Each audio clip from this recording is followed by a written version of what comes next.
It's not true. That's a lie. You know why I know it's a lie? Because that church is an Anglican church. We never clap hand there.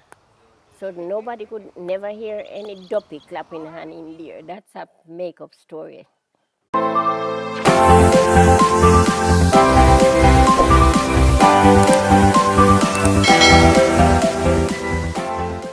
The older folks, they play the organ for us and we run races. And we also look forward to, as I said, to the harvest when we have slices of bread with butter and you buy candies and cookies. We always look forward to that. Weekly, yeah, every Sunday morning. Well, we always look forward to having, what they call it now, cinema show. Cinema, when we see the pictures, you know, of Jesus on the cross and different moving pictures. We always call it moving picture. Yes, everybody who can, you know. We had people coming from way down a place called Whitby, Harrywatch, and Hibernia, Racecourse. That, that was the church for all of us. Everybody around here, far and near. That was the church. The Sunday school picnic, we run races. We get prizes, and that was fun. We didn't have anything else. The picnic and the harvest, that's the school I went to. School, Weirpen. It was a primary school, and we had one teacher that teach us from ABC, first, second, third, fourth, fifth, and sixth class, and they always have what you would call him, they're studying. You know, the girls and boys, when they reach 15 years old, they have a study right there in the school. And they study for what they like. You would like to be a teacher or whatever it is. They have study course first, second, and third year. And that one teacher. We never have no teacher for maths and teacher for whatever. One teacher.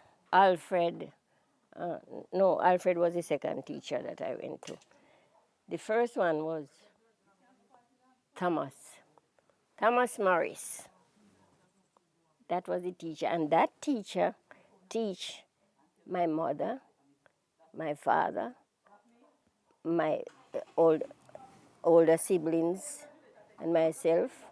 And when I was 11 years old, the teacher said he was teaching for 40 years and he retired. When he retired, no, we leave from there to Harvard School, elementary.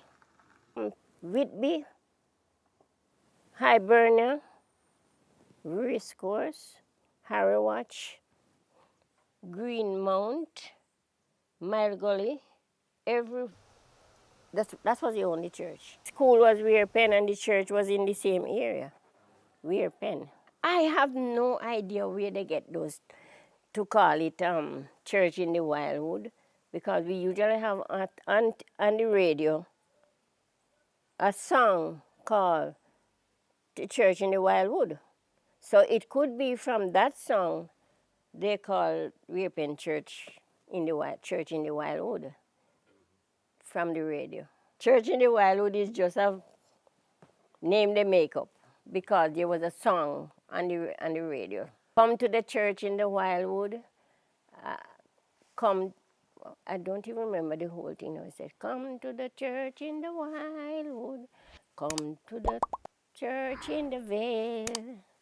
And I don't remember the rest of it, but that's how they get the name to call the church in the Wildwood. Tell you a story. I think it was in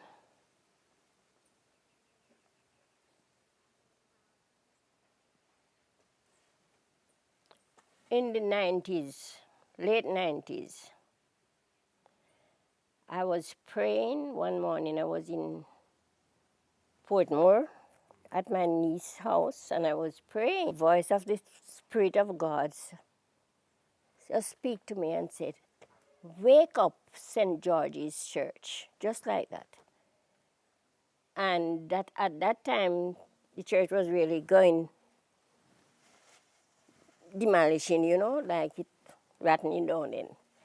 And I answered to the voice, and I said, I'm old, and that is very challenging for me to rebuild the church.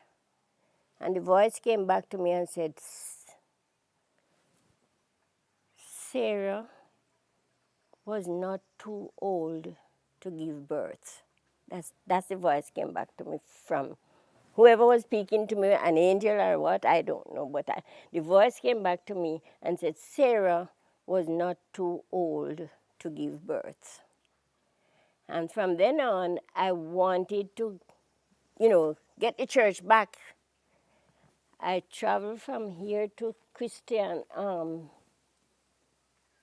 to Devon, where they said that I could find the person who is in charge of the church so that I could do what I have to do to rebuild the church.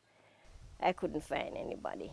I go to the church, the lady who is there, they sent me to tell me that those papers for the church, she wouldn't know where it is. So I couldn't get to do what God speak to me to do, to wake. He said, wake up St. George's Church. And it try, and I couldn't find who is in charge of the church so that I could, get some information how I could wake up the church then, rebuild the church. I would appreciate if somebody would hear the story and get the church help me to rebuild the church. As old as I am still telling God, I will, if I could just get the help, I would rebuild that church. If it's 1 year or 1 day before I die, I would love to do it. That's where I was christened. Father and my mother. I don't know the rest of people, but there are older family that attend that church too. My father usually raised pigs and goats and donkey. My way of living is like from I was a child, I usually think about